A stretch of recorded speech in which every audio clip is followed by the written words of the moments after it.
مجھے اس سے کوئی لینا دینا نہیں کہ جنرل سابق سپہ سالار جنرل باجوہ نے کس طرح ان کی مدد کی، وہ سب کچھ آج سامنے آ رہا ہے کہ عمران نیازی کی جو کرتوتیں ہیں، ان کے جو بیانات ہیں، اس سے ایک ایک اس کی جو تقریر ہے، ایک ایک لفظ سے یہ بات پکار پکار کر ثابت ہو رہی ہے کہ اس سے بڑا محسن کش پاکستان میں پیدا نہیں ہوا۔ عمران نیازی کی بدقسمتی کہ 4 سال پوری سپورٹ کے بغیر وہ ایک بدترین ناکام وزیر اعظم نکلا۔ بدقسمتی یہ ہے کہ پچھلی حکومت نے باقی تمام معاملات میں جس طرح ایک مجرمانہ غفلت کی، اسی طرح گیس اور بجلی کے منصوبوں میں بدترین غفلت کی۔ اور جب کووڈ آیا تھا اس وقت گیس مارکیٹ میں $2 $3 پر یونٹ ملتی تھی، یہ شخص ٹانگ پہ ٹانگ رکھ کر بیٹھا رہا، اس کو پاکستان کے عوام سے کوئی لگاؤ نہیں تھا، کوئی سروکار نہیں تھا۔ اگر ہوتا تو پھر یہ انتقامی کارروائیاں چھوڑ کے گالی گلوچ کا بازار جو اس نے گرم کیا تھا اس کو چھوڑ کر دشنام ترازی اور ظلم اور زیادتی کو چھوڑ کر وہ عوام کی خدمت کے منصوبے لگاتا۔ میرے بزرگوں، بھائیوں اور نوجوان ساتھیوں، آج عمران خان عوام کو ہر طرح کا معاملہ پیش بتا رہا ہے، ایک چیز اس کی جھولی میں نہیں، اس کی قسمت میں نہیں ہے کہ وہ عوام کو 22 کروڑ عوام کو یہ بتانے سے قاصر ہے کہ میں نے کے پی میں، ہزارہ میں، سندھ میں، بلوچستان میں اور گلگت بلتستان میں اور آزاد کشمیر میں ایک اینٹ عوامی ترقی کی نہیں لگائی۔ باقی گالی گلوچ کا اس کا کوئی مقابلہ نہیں۔ بدقسمتی کہ اس نے پاکستان کے معاشرے کو تباہ کر دیا، پاکستان کے معاش کو تباہ کر دیا، پاکستان کے سماج کو تباہ کر دیا۔ اور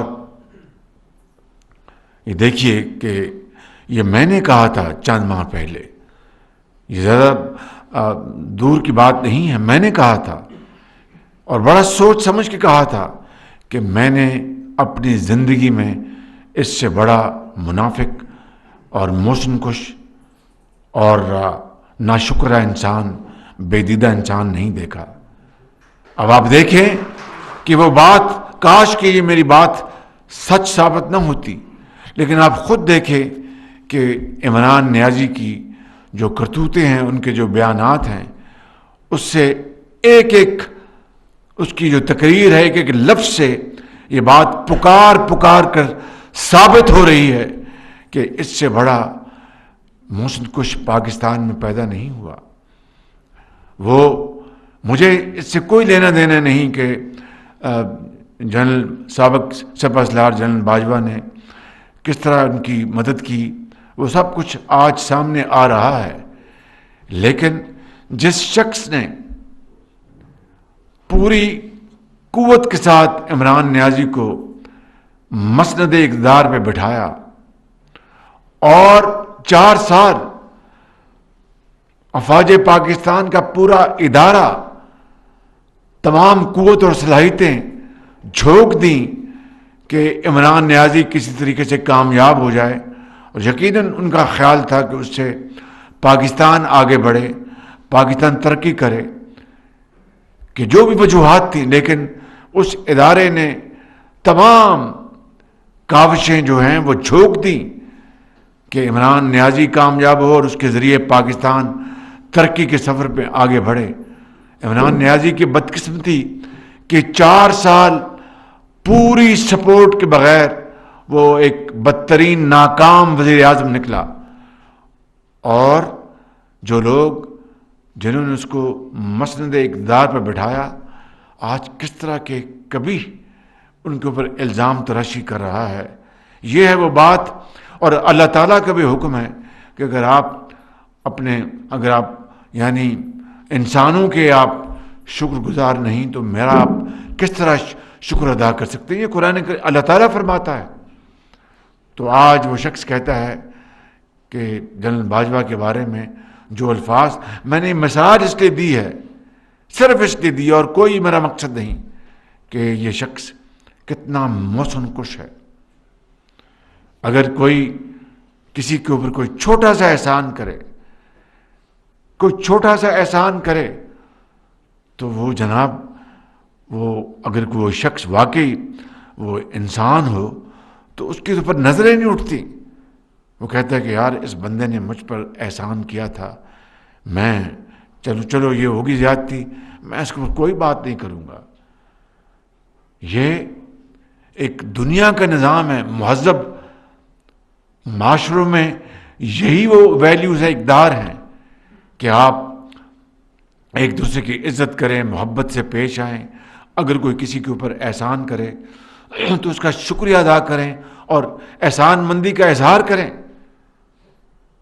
اس کی ایک نہیں، کروڑوں اربوں مثالیں دی جا سکتی ہیں. تاریخ کے اوراق صدیوں سے بھرے پڑے ہیں کہ کوئی کسی کے اوپر چھوٹا سا بھی مہربانی کرے تو جو ایک انسان ہوتا ہے وہ کبھی نظریں اونچی نہیں کرتا اور کہتا ہے کہ میں آپ کا شکر گزار ہوں.